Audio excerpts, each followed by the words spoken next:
Hello everyone, आज हमें करना है चैप्टर 8 आपका है इंट्रोडक्शन टू ट्रिग्नोमेट्री, जो कि मोस्ट इंपॉर्टेंट चैप्टर है क्लास 10th में। और ये क्लास 10th में इसकी बेस अगर अच्छी होगी आपकी, तो क्लास 11th में भी इसे स्टडी करनी है, क्लास 12th में भी स्टडी करनी है। बात समझ में आपको आ रही है?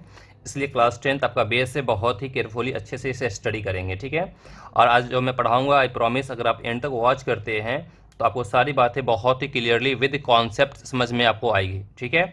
और सबसे बड़ी चीज़ इसमें क्या है कि ट्रिग्नोमेट्री में सबसे बेस्ट मेन चीज़ होता है इसके फॉर्मूले को माइंड में रखना। अगर फॉर्मूले आपको माइंड में होगा तो आप ट्रिग्नोमेट्री को बहुत ही ईजिली उसके क्वेश्चंस को सॉल्व कर सकते हैं, ठीक है। बट सिर्फ फॉर्मूले माइंड में रखने के साथ साथ कुछ ट्रिक्स वगैरह होते हैं, उसको भी समझना इंपॉर्टेंट होता है, ठीक है। इतनी बातें तो चलिए हम देखते हैं ट्रिग्नोमेट्री क्या होता है। देखिए, ट्रिग्नोमेट्री को मैंने यहाँ पे 3 पार्ट में डिवाइड कर दिया है। ट्रिग्नोमेट्री में ट्री मीन्स होता है 3, गॉन मीन्स होता है साइड्स, और मेट्रोन मीन्स क्या होता है मेजर्स, ठीक है ना। जो मतलब कि जो 3 साइड्स के जो मेजर्स हैं।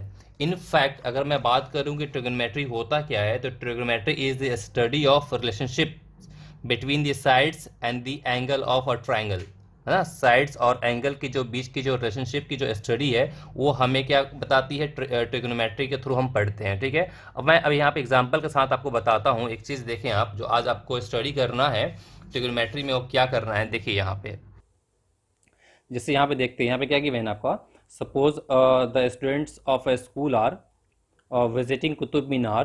Now, if a student is looking at the top of the Minar, a right triangle can be imagined to be made as shown in figure 8.1. ठीक है? Can the student find out the height of the Minar without actually measuring it? इसमें क्या कह रहा है? देखिए यहाँ पे, देखिए ट्राइंगल की कितनी बेहतरीन ब्यूटी है, उसको समझेंगे यहाँ पे। यहाँ पे देखिए कुतुब मीनार है, इसको विदाउट मेजर किए हुए कोई यहाँ पे स्टूडेंट है, यहाँ से इसके टॉप को देख रहा है, ठीक है ना। इसके टॉप को देख रहा है, और यहाँ बेस से यहाँ की जो डिस्टेंस, आई साइड से जो डिस्टेंस है, अगर आपको ये डिस्टेंस पता हो और ये एंगल पता हो, जिस एंगल से इसको ये टॉप को देख रही है, ये एंगल पता हो और ये डिस्टेंस पता हो, तो विदाउट मेजर किए हुए इसकी हाइट को आप निकाल सकते हैं with the help of trigonometry. बात समझ में आई? जो आज आपको पढ़ना है, ट्रिग्नोमेट्रिक रेशियोज पढ़ना है। वो तो ट्रिग्नोमेट्रिक रेशियो होता क्या है आपका?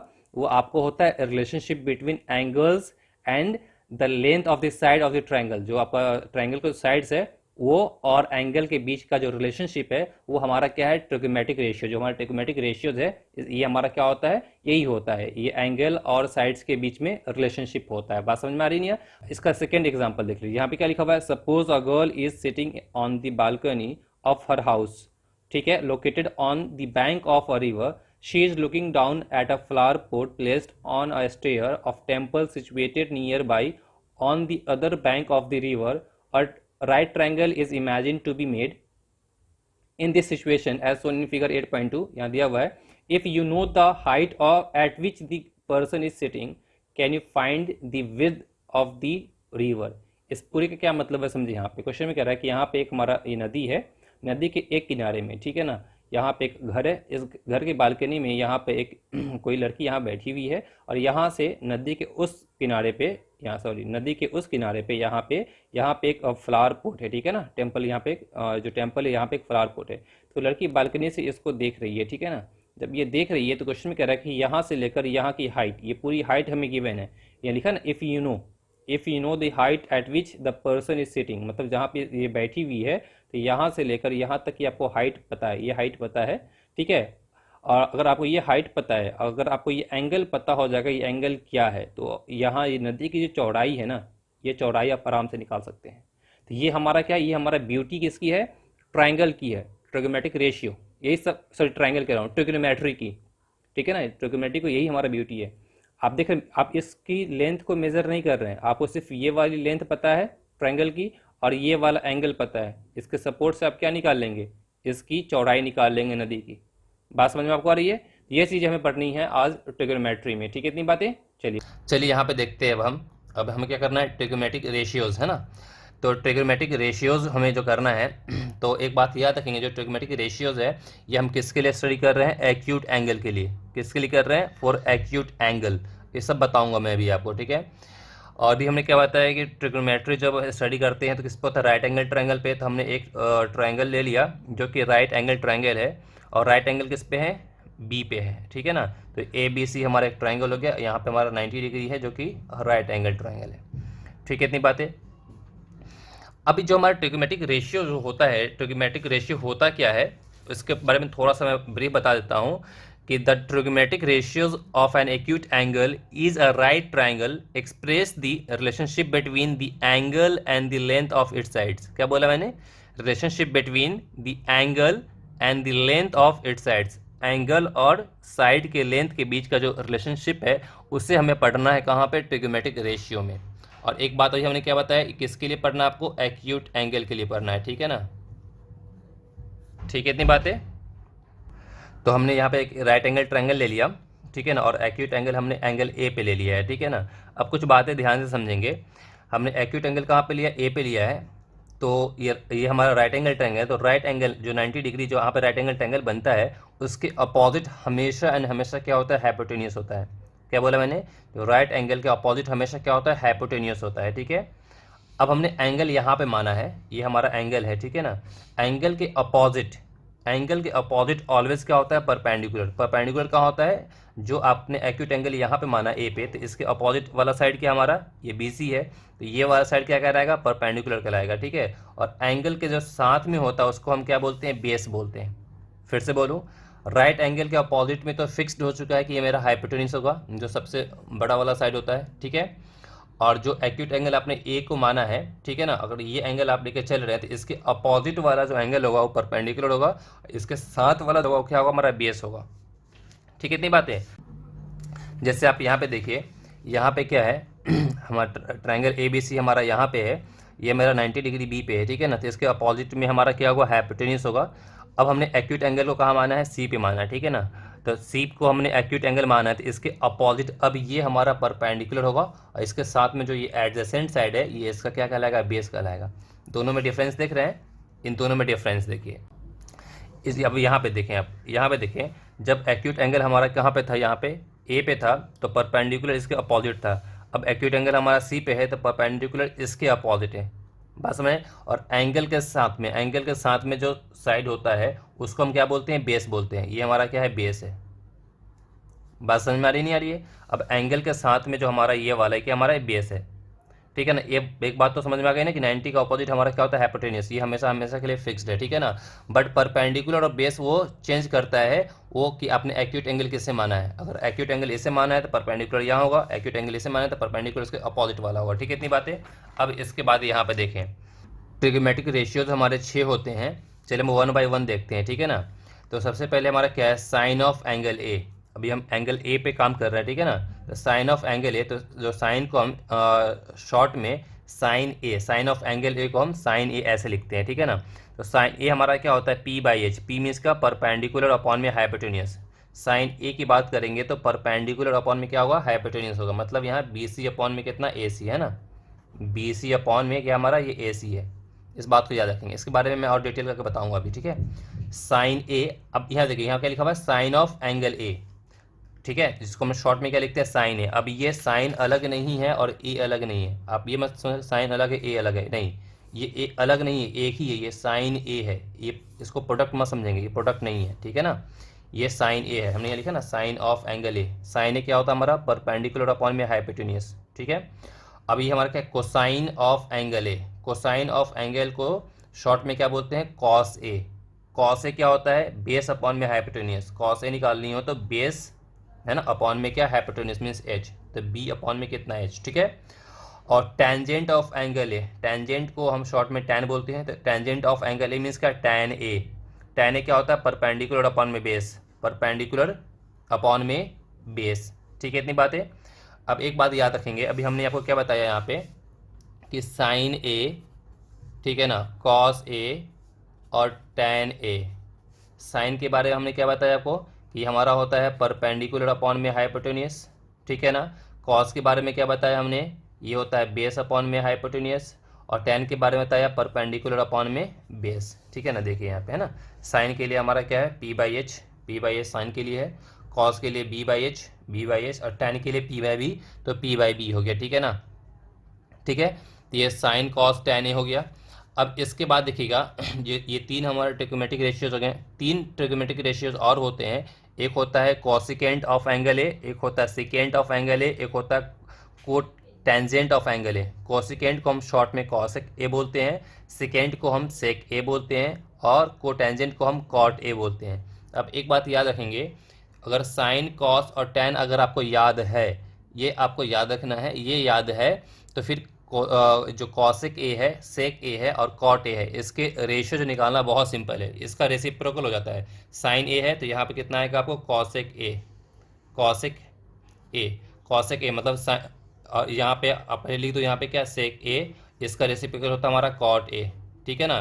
तो कॉसेक ए का हमारा रेसिप्रोकल मतलब पी बाई एच का रेसिप्रोकल क्या होगा, H by P. Reciprocal means क्या है, इसका उल्टा, पी बाई एच है तो क्या एच बाई पी हो जाएगा। सेक ए तो कॉस का रेसिप्रोकल, कॉस ए हमारा बी बाई एच है तो सेक क्या हो जाएगा हमारा, H by B. Cot tan का रेसिप्रोकल, टेन हमारा पी बाई बी है तो कॉट कितना आएगा, बी बाई पी हो जाएगा, ठीक है। याद करने का एक तरीका ये भी है कि आपने यहाँ पे ऐसे बोल सकते हो, पंडित बद्री प्रसाद हर हर बोले, ठीक है ना। इस तरीके से आप याद रख सकते हैं फर्स्ट थ्री को, ठीक है ना। पी बी पी ऊपर लिख लिए, नीचे में एच एच बी से आप डिवाइड कर दें, बात समझ आई। तो फर्स्ट वाला होगा साइन के लिए, फिर सेकेंड वाला होगा कॉस के लिए, फिर थर्ड वाला होगा किसके लिए, टेन के लिए। और साइन कॉस टेन आपको अगर याद हो जाएगा तो साइन का आपका रेसिप्रोकल क्या होता है, कॉसेक होता है, ठीक है ना। साइन हमारा पी बाई एच है तो कॉसेक क्या हमारा एच बाई पी है। मैं एक ही बात को दो बार रिपीट इसलिए कर रहा हूँ कि आपके माइंड में चली जाए बात है, ठीक है ना। समझ बात आपको आ रही है। तो अब यहीं पे हमने लिखा है कोसिकेंट ऑफ एंगल ए, तो कोसिकेंट ऑफ एंगल ए उसको शॉर्ट में कॉसेक ए बोलते हैं। अभी हमने बताया कि कॉसेक जो होता है साइन का रेसिप्रोकल होता है, साइन का क्या होता है हमारा, ये रेसिप्रोकल होता है। मीन्स कॉसेक ए मीन्स क्या होगा, रेसिप्रोकल मीन्स क्या, वन बाई साइन ए। अगर हमने यहाँ एक्स लिखा तो एक्स का रेसिप्रोकल क्या होता है, वन बाई एक्स होता है, ठीक है ना, बात समझ आई। तो कॉसेक ए साइन का रेसिप्रोकल होता है तो वन बाई साइन ए। अब यहाँ पे देखें, अब ये कॉसेक ए जो है वन बाई साइन ए लिखा है, ठीक है ना। तो वन बाई साइन ए क्या होता है, पी बाई एच, तो ये पी बाई एच हो गया। अभी एच वन से मल्टीप्लाई होगा ऊपर में तो एच बाई पी हो गया, तो देखिए आप एच बाई पी हो गया, ठीक है ना। सेकेंड ऑफ एंगल ए को शॉर्ट में क्या लिखते हैं, सेक ए लिखते हैं, और सेक क्या होता है, कॉस का रेसिप्रोकल होता है, ठीक है। क्या हो जाएगा, एच बाई बी, हमने पता कॉस हमारा बी बाई एच होता है तो सेक कितना होगा, एच बाई बी हो जाएगा, ठीक है ना। सेम को टेंजेंट हम of angle A means cot A हमारा क्या होगा, टेन का रेसिप्रोकल तो वन बाई टेन ए, तो टेन का रेसिप्रोकल कितना है, B by P. Tan P by B है तो रेसिप्रोकल बी बाई पी, तो बी बाई पी हो गया। समझ में बात आपको आ रही है। इस तरीके से आपको याद रखना है। अगर आपको ये तीन जब भी लिखें तो पहले साइन फिर कॉस फिर टेन, ये चीज़ को माइंड में रखेंगे। फॉर्मूले याद है तो क्वेश्चन को बहुत आराम से कर सकते हैं। पहले साइन लिखे फिर कॉस लिखे फिर टेन लिखे, ठीक है ना। अगर डायरेक्ट आपको माइंड में नहीं आता, कभी भूल जा रहे हैं तो आप माइंड में इस बात को याद रखेंगे। आपको क्या लिखना है, पंडित बद्री प्रसाद हर हर बोले, ठीक है ना। मतलब पहला वाला साइन के लिए हो गया, दूसरा वाला कॉस के लिए हो गया, तीसरा वाला टेन के लिए हो गया। साइन कॉस टेन याद रहेगा तो साइन का उल्टा आपको याद रखना है, उसका रेसिप्रोकल कॉसेक होता है, कॉस का रेसिप्रोकल सेक होता है, और टेन का रेसिप्रोकल कॉट होता है। सिंपल है, नॉट अ बिग डील। समझ में बात आपको आ रही है। ये फॉर्मूले अगर आपको याद होंगे क्वेश्चंस को बहुत आराम से आप कर सकते हैं, ठीक है ना। अब कुछ चीज़ें यहाँ पे देखिए, मैं नोट में बता रहा हूँ, आप नोट में देखें। आप जो आपका टेन ए अभी बताया कि reciprocal one by cot A होगा, टेन ए क्या होगा आपका, वन बाई कॉट ए, ठीक है ना। और टेन को हम साइन बाई कॉस भी लिख सकते हैं, टेन हमारा साइन बाई कॉस होता है ना, sign A by cos A होता है। देखिए आप खुद ब खुद समझ में आ जाएगा। साइन ए हमारा क्या है, पी बाई एच है, तो यहाँ पे पी बाई एच हो गया। कॉस ए हमारा क्या है, cos A B by H है, तो बी बाई एच, ये एच से ये एच कैंसिल हो जाएगा तो पी बाई बी, तो टेन ए क्या हो गया, पी बाई बी। और टेन हमारा क्या होता है, परपेंडिकुलर अपन में बेस, तो परपेंडिकुलर अपन बेस हो गया। तो टेन ये फार्मूले के तौर पे याद रखेंगे, टेन ए क्या होता है, साइन ए अपन में कॉस है, या टेन ए हमारा क्या होता है, वन बाई कॉट है, ठीक है ना। अब सेम कॉट के साथ होगा, टेन का रेसिप्रोकल कॉट होता है तो कॉट का रेसिप्रोकल क्या होगा, टेन हो जाएगा। तो कॉट ए कितना है, वन बाई टेन है, या कॉट को आप बोल सकते हैं कॉस बाई साइन है ना, कॉस बाई साइन है, क्योंकि टेन हमारा साइन बाई कॉस होता है। इसका रेसिप्रोकल क्या होगा, कॉस ऊपर जाएगा साइन नीचे आएगा, तो कॉट कितना का, कॉस ए अपन में साइन है। कॉस ए क्या होता है, बेस अपन में हाइपोटेन्यूज, साइन क्या होता है, परपेंडिकुलर अपन में हाइपोटेन्यूज। एस से एच कैंसिल हो जाएगा तो पी बाई बी, तो कॉट ए कितना आ गया, बेस अपन परपेंडिकुलर, है ना, कॉट आ गया ना, बेस अपन परपेंडिकुलर। बात समझ में आ रही है। और ये फार्मूले पे याद रखेंगे ये, ठीक है ना, यूज़ होगा ये फार्मूला सर आगे चल के सब यूज़ होगा, ठीक है ना। ये सब आपके माइंड में होगा, ये सारी चीज़ें माइंड में होंगी तो क्वेश्चन बहुत ही आप इजीली सॉल्व कर सकते हैं। और ये चीज़ें माइंड में नहीं होगी, क्वेश्चन आपसे सॉल्व नहीं होगा, ठीक है। अब यहाँ पे देखें, ये आपका क्या है, हमने क्या लिखा, कॉसेक ए इंटू में साइन ए इक्वल टू में 1 होता है। ऐसे भी देखें यहाँ पे कॉसेक ए इक्वल टू में 1 बाई साइन ए, अगर यहाँ क्रॉस मल्टीप्लाई कर दूंगा तो कॉसेक ए इंटू में साइन ए कितना आ जाएगा, 1 हो जाएगा ना। इसको और समझना है तो और समझ लीजिए आप, कि कॉसेक ए इंटू में साइन ए है, कॉसेक ए इंटू में क्या हमारा साइन ए इक्वल टू में 1 होता है, ठीक है ना। अभी हमने यहाँ पे क्या बताया है, कॉसेक ए क्या होता है 1 बाई साइन ए, तो जहाँ पे कॉसेक ए है वहाँ पे अगर 1 बाई साइन ए लिखेंगे, इंटू में क्या है साइन ए है इक्वल टू में 1, कैंसिल हो जाएगा तो 1 इक्वल टू 1 हो गया। बात समझ में आ रही ना। तो कॉसेक ए इंटू में साइन ए कितना 1 होता है, सेम सेक ए इंटू में कॉस ए 1 होता है, इसको मल्टीप्लाई कर दे, सेक ए इंटू में कॉस ए कितना है 1 आएगा, फिर यहाँ पे मल्टीप्लाई कर दे टेन इंटू में कॉट ए कितना हो जाएगा 1 होगा। ये बात को आप याद रखेंगे, ठीक है ना। इसके बेस पे पहले मैं कुछ एग्जांपल्स करवा देता हूँ, ठीक है ना, फिर उसके बाद आगे बताएंगे आपको, ठीक है। अब यहाँ पे देखिए मैंने एक एग्जांपल लिया है, उसको समझेंगे। यहाँ पे 3 साइड्स गिवन है, ठीक है ना। और एंगल हमने जो एक्यूट एंगल एक ए पे भी ले रखा है और सी पे भी ले रखा है, ठीक है। अगर मुझे साइन ए चाहिए तो अब फॉर्मूला याद करें, हमने क्या बताया, साइन क्या होता है परपेंडिकुलर अपॉन में क्या होता है हमारा हाइपोटेन्यूस। साइन क्या होता है परपेंडिकुलर अपॉन में हाइपोटेन्यूस, साइन ए। अब ए यहाँ पे है तो एंगल का अपोजिट क्या होता है परपेंडिकुलर, और यहाँ पे हमारा राइट एंगल ट्राइंगल है, तो राइट एंगल ट्राइंगल का अपोजिट में क्या होता है हमारा हाइपोटेन्यूस, ये तो फिक्स है ना। तो साइन ए क्या होता है परपेंडिकुलर अपॉन में हाइपोटेन्यूस, तो साइन ए परपेंडिकुलर प्लेस पे क्या 4 है और हाइपोटेन्यूस के प्लेस पे कितना है 5, तो हमारा आंसर हो गया। बात समझ में आपको आ रही है। अगर मैं बोलता नहीं साइन सी निकाले, साइन सी, अब सी हमारा यहाँ पे है, अब इस एंगल की बात की जा रही है, बात समझ में आ रही ना। तो अब इस एंगल पे साइन चाहिए, तो साइन क्या होता है परपेंडिकुलर अपॉन में हाइपोटेन्यूस, तो इस एंगल के लिए है ना इसके अपोजिट वाला जो साइड होगा वो क्या होगा हमारा परपेंडिकुलर। अभी बताया था हमने एक्यूट के अपोजिट में जो होता है वो हमारा परपेंडिकुलर, अब ये हमारा परपेंडिकुलर होगा और हाइपोटेन्यूस तो हमारा 5 फिक्स है ना, तो कितना आएगा 3 अपॉन में 5। बात समझ में आपको आ रही है। अगर मैं कॉस की बात करूँ तो कॉस क्या होता है हमारा बेस अपॉन में हाइपोटेन्यूस, तो कॉस ए की बात की जा रही है, यहाँ कॉस ए यहाँ पे है ना। तो अब इसके साथ बेस क्या होता है, अगर ये एक्यूट एंगल तो एक्यूट एंगल के साथ वाला जो एडजेसेंट साइड होता है ये वाला साइड, ये हमारा क्या बेस है, तो बेस अपॉन में हाइपोटेन्यूस मीन्स कितना है 3 अपॉन में 5। अगर मैं टैन की बात करूँ, टैन क्या होता है, टैन हमारा होता है परपेंडिकुलर अपॉन में बेस, है ना।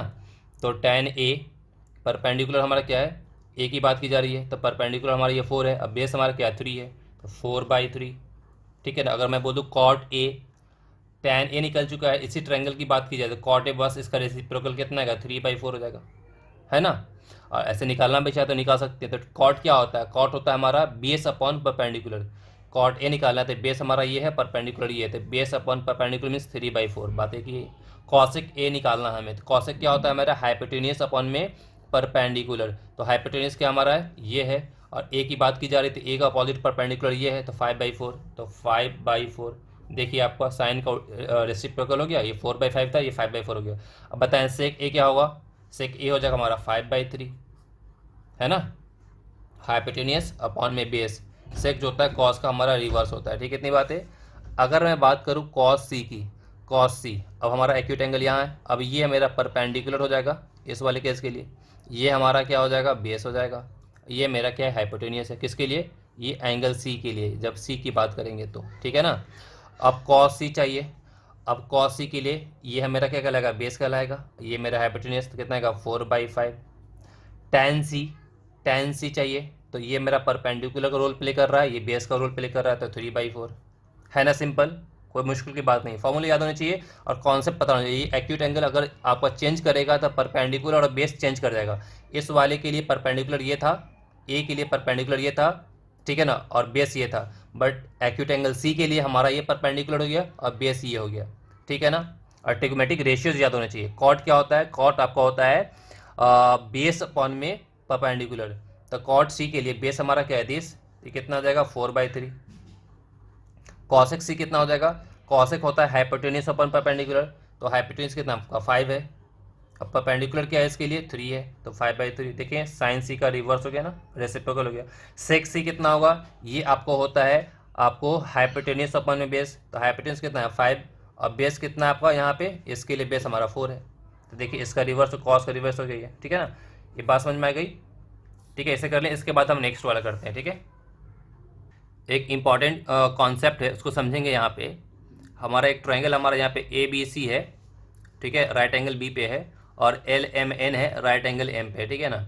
एक एक्यूट एंगल हमारा थीटा है और एक एक्यूट एंगल हमारा क्या फाई है।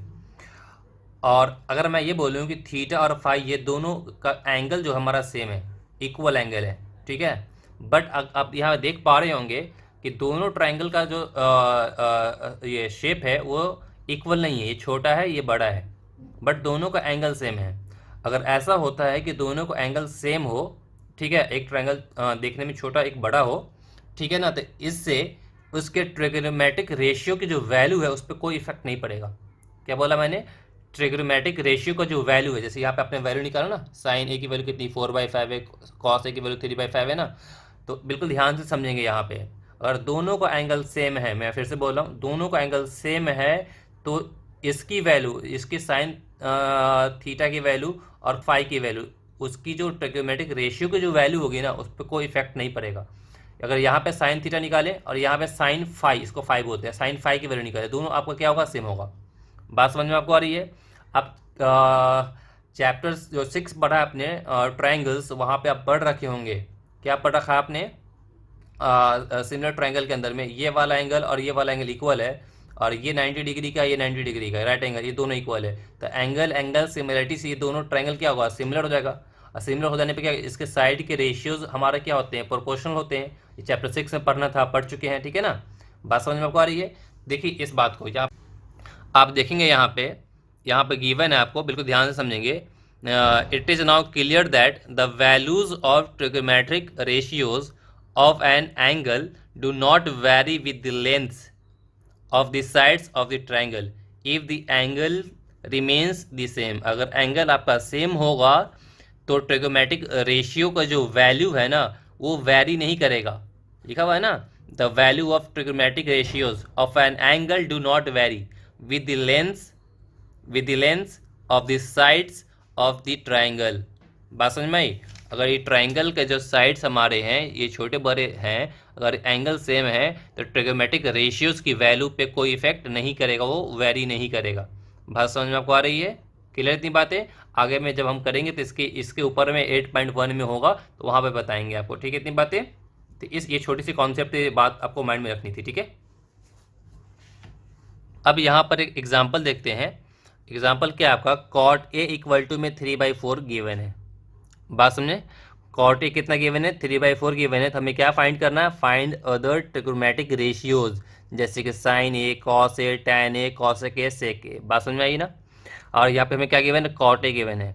कोई भी एक ट्रिग्नोमेट्रिक रेशियोज गिवन होंगे, कोई भी एक, तो आप अदर 5 निकाल सकते हैं। जैसे यहाँ पे कॉट ए गिवन है तो अदर 5 निकाल लिया, और यहाँ पे साइन ए गिवन होता तो भी आप अदर 5 निकाल लेते हैं, ठीक है, इतनी बातें।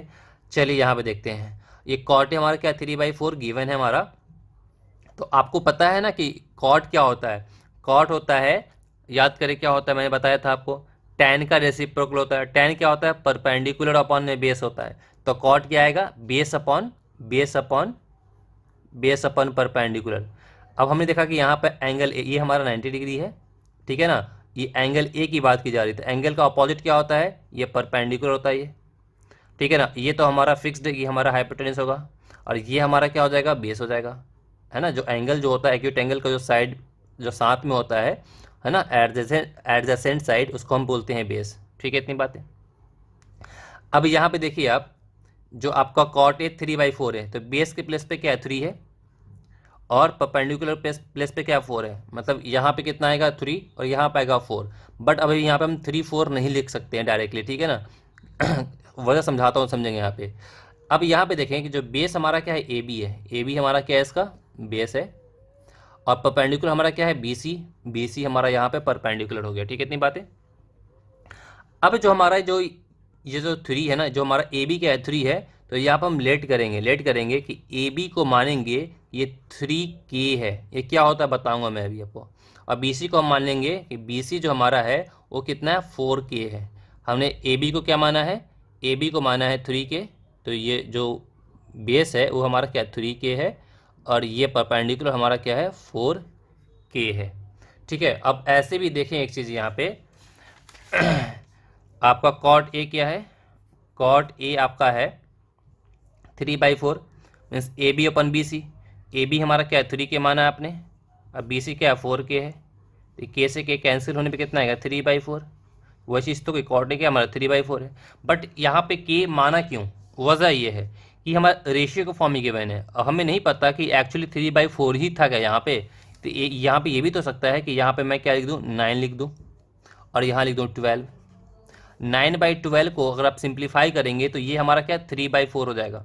देखें आप इसको कैंसिल करेंगे तो 3, इसे कैंसिल करेंगे तो 4, तो 3/4 हो गया ना।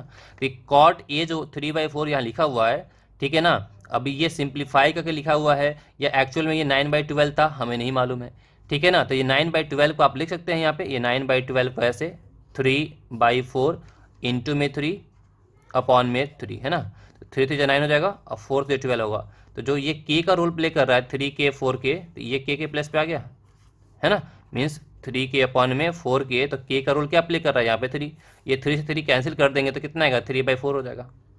बात समझ में आ रही नहीं आ रही है। तो ये अभी हमारा रेशियोज में गिवन है तो हमें नहीं पता था एक्चुअली है क्या, इसलिए हमने इसको 3 के इसको 4 के मान लिया। समझ में बात आपको आ रही है ना, आई होप इसमें कोई परेशानी नहीं हो रही होगी। और समझना चाहते थे यहाँ पे देख लीजिए, अगर इसका 5 से 15 अपॉन में 20, 15 अपॉन 20 को आप लिख सकते हैं 3 इंटू में 5, अब इसको लिख सकते हैं 4 इंटू में 5, है ना। इसको मल्टीप्लाई करने 15, इसको मल्टीप्लाई करने में कितना आएगा 20। अगर ये 5 से 5 कैंसिल तो कितना होगा 3/4 हो जाएगा। ये के का रोल क्या प्ले कर रहा है 5 कर रहा है यहाँ पे, तो के क्या हमें नहीं पता। बात समझे, इस वाले केस में के क्या कहलाएगा यहाँ पे इंटू में 1 कर सकते हैं।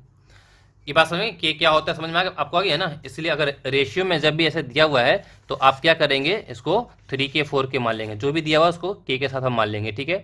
अब हमें ए बी और बी सी मालूम चल गया है, तो हम यूजिंग पाइथागोरस थ्योरम हम यहाँ से ए सी निकाल सकते हैं। क्या करेंगे यहाँ पे यूजिंग पाइथागोरस थ्योरम, ठीक है ना। तो पाइथागोरस थ्योरम में क्या होता है, हाइपोटेनस का स्क्वायर मीन्स ए सी का स्क्वायर इक्वल टू में कितना आएगा ए बी स्क्वायर, अब प्लस में आपको कितना आएगा बी सी का स्क्वायर। ए बी कितना है, ए बी 3k है, तो 3k का स्क्वायर कितना आएगा 9k स्क्वायर, प्लस बी सी कितना है हमारा 4k है, तो 4k का स्क्वायर कितना आएगा 16k स्क्वायर। समझ में आपको आ रहा है ना। अगर यहाँ 4k का स्क्वायर करेंगे तो 4 का स्क्वायर 16 है, फिर k पे स्क्वायर तो 16k स्क्वायर है ना। तो ये दोनों को ऐड करने में कितना आएगा 25k स्क्वायर, तो ए सी का स्क्वायर हो गया 25k स्क्वायर। अब ए सी है, स्क्वायर को शिफ्ट करने पे क्या बनता है रूट में, तो यहाँ पे वैल्यू क्या आएगी प्लस माइनस का, रूट में कितना आएगा 25k स्क्वायर। तो ये प्लस माइनस में 25 का रूट कितना होता है 5, स्क्वायर रूट कैंसिल होने में कितना आएगा k आएगा, है ना। तो प्लस माइनस का 5k हो गया, बट हमारा लेंथ कभी नेगेटिव नहीं होता इसलिए प्लस का 5k होगा, तो ये हमारा क्या आ गया 5k हो गया। अब आराम से सारे के सारे आपको जो भी ट्रिग्नोमेट्रिक रेशियोज हैं वो सब निकाल सकते हैं आराम से, ठीक है ना। हमें क्या चाहिए अदर में साइन ए चाहिए, तो साइन क्या होता है आप याद करें, साइन होता है परपेंडिकुलर। अगर आपको डायरेक्टली याद नहीं, सपोज अभी आपको भूल गया हो तो आप क्या करो, हमने क्या बताया पंडित बद्री प्रसाद हर हर बोले, ठीक है ना। तो ये पहला वाला साइन के लिए, फिर कॉस के लिए, फिर टेन के लिए, तो P/H परपेंडिकुलर अपॉन में हाइपोटेनियस हो गया ना, P for perpendicular H for hypotenuse है ना। तो अब यहाँ पे देखिए एंगल ए पे बात की जा रही है, तो एंगल के अपोजिट में परपेंडिकुलर होता है, ये मेरा हाइपोटेनियस है, तो कितना आएगा 4k अपॉन में कितना आएगा 5k, सॉल्व करेंगे तो कितना आएगा 4/5, इट्स योर आंसर, ठीक है ना। इसके बाद हम कॉस ए निकालेंगे, तो कॉस क्या होता है हमारा, कॉस होता है बेस अपॉन में हाइपोटेनियस, तो बेस हमारा क्या है 3k और हाइपोटेनियस आपका है 5k, तो कितना आ गया 3/5, ये भी निकल गया ये भी निकल गया। अगर मुझे tan निकालना हो तो tan ए क्या होगा, tan तो हमें पता है इसी का रेसिप्रोकल होता है, फिर भी देख लेते हैं tan क्या होता है परपेंडिकुलर अपॉन में ये बेस, परपेंडिकुलर अपॉन में बेस, तो परपेंडिकुलर हमारा है क्या 4k, अब बेस आपको है 3k, k से k कैंसिल हो गया तो 4/3, देखिए इसका रेसिप्रोकल हो गया 3/4 था, ये कितना गया 4/3, दिख रहा है ना आपको पूरा क्लियरली, ठीक है इतनी बातें। उसके बाद अगर बात की जाए हम tan ए हो गया, अब क्या है cosec ए, तो cosec ए किसका रेसिप्रोकल होता है साइन का, ये 4/5 है तो ये कितना आएगा 5/4। देख लेते हैं cosec क्या होता है हमारा हाइपोटेनियस अपॉन में परपेंडिकुलर, तो 5k अपॉन 4k कैंसिल कर दो, 5/4 हो गया रेसिप्रोकल। अब बच्चा आपको सेक क्या होगा आपका, इसका reciprocal means 5/3 means 5k upon में 3k मीन्स 5/3, ठीक है ना। हाइपोटेन्यूज अपॉन में बेस होता है। समझ में बात आ गई? बहुत सिंपल है ना, आपको कोई मुश्किल लगा यहाँ पे? बस हमने क्या बोला, फॉर्मूले याद होने चाहिए। अगर फॉर्मूले याद हैं तो बहुत ही आराम से इसे आप कर सकते हैं, इसमें कोई बड़ी बात नहीं है, ठीक है ना। इसे नोट डाउन कर लें आप। एक एग्जाम्पल देखते हैं, एग्जाम्पल 4 है। इसमें गिवन है आपको, in right triangle A B C और राइट एंगल्ड एट बी। एक राइट ट्राइंगल है ए बी सी, जो यहाँ पे राइट एंगल कहाँ पे, बी पे है। इफ़ tan ए की वैल्यू गिवन है 1, तो वेरीफाई करना है आपको 2 sin a इंटू में cos a इक्वल टू 1 है ना। 2 sin a इंटू में cos a इक्वल टू में 1 को वेरीफाई करना है। इसमें हमें गिवन है, क्या गिवन है हमें, उसको देखते हैं। जो चीज़ें गिवन है उसको मैं लिख देता हूँ। पहले हमें गिवन है कि tan a जो हमारा है वो 1 है, तो 1 है मीन्स डिवाइड में हम 1 लिख सकते हैं ना, 1/1 1 ही होता है। और tan क्या होता है हमारा, tan होता है परपेंडिकुलर अपॉन में बेस होता है, ठीक है ना। और बिल्कुल ध्यान से समझेंगे, क्या होता है परपेंडिकुलर अपॉन बेस होता है। हमने इसमें कह रहा है कि in right triangle A B C right angle at B, तो बी पे हमारा राइट एंगल, तो ये मेरा हाइपोटेनियस फिक्स हो गया, ठीक है ना। और tan ए की बात की जा रही है, तो अगर हमने ए बी सी, अगर ए को यहाँ लिया तो tan ए की बात की जा रही थी। इसके अपोजिट क्या होगा, परपेंडिकुलर, और यहाँ क्या होगा, बेस होगा। तो क्या होता है परपेंडिकुलर अपॉन बेस होता है, तो बी सी अपॉन में कितना है, ए बी होगा। यहाँ पे बी सी अपॉन में कितना आएगा, ए बी होगा, ठीक है ना। अब यहाँ बी सी भी 1 है और ए बी के प्लेस पे भी क्या हमारा 1 है। तो हमने पीछे बताया था यहाँ पे कि 1/1 है, हमें नहीं पता ये 1/1 है या ये 2/2 रहा होगा, इसको सिंप्लीफाई करने पे 1/1 हो गया, या ये 3/3 रहा होगा, इसको सिंप्लीफाई करने पे 1/1 हो गया, ठीक है ना। इसलिए हम यहाँ पे लेट कर लेंगे बी सी और ए बी, इन दोनों को मान लेंगे 1 के, इसके साथ में के मल्टीप्लाई करते तो 1 के मतलब क्या, के ही हो जाएगा। के यहाँ पे कोई कांस्टेंट है, ठीक है ना। मतलब बी सी जो आपका ये बी की हो गया और आपका ए बी की हो गया। तब यहाँ से क्या यूज़ करेंगे, पाइथागोरस थ्योरम। यूजिंग पाइथागोरस करेंगे तो क्या हो जाएगा, बिल्कुल ध्यान से देखिए यहाँ पे।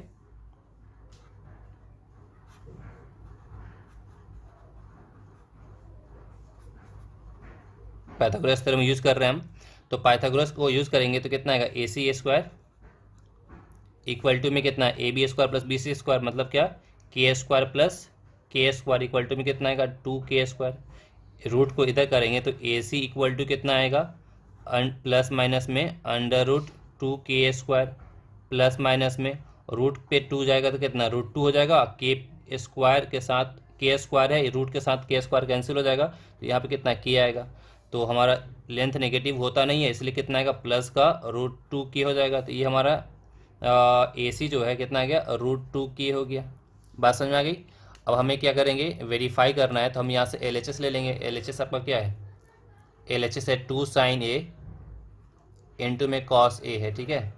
तो 2 sin a क्या होता है, तो एक्यूट एंगल यहाँ पे, तो साइन होता है परपेंडिकुलर अपॉन में हाइपोटेनियस। परपेंडिकुलर ये है और हाइपोटेनियस ये है, तो कितना आएगा यहाँ पे, परपेंडिकुलर जब के है और हाइपोटेनियस कितना है, √2k है, ठीक है। फिर cos a, कॉस क्या होता है हमारा, कॉस ए मतलब बेस अपॉन में हाइपोटेनियस। बेस हमारा क्या है, के है, और हाइपोटेनियस हमारा कितना निकला है, √2k, ठीक है। इतनी बातें।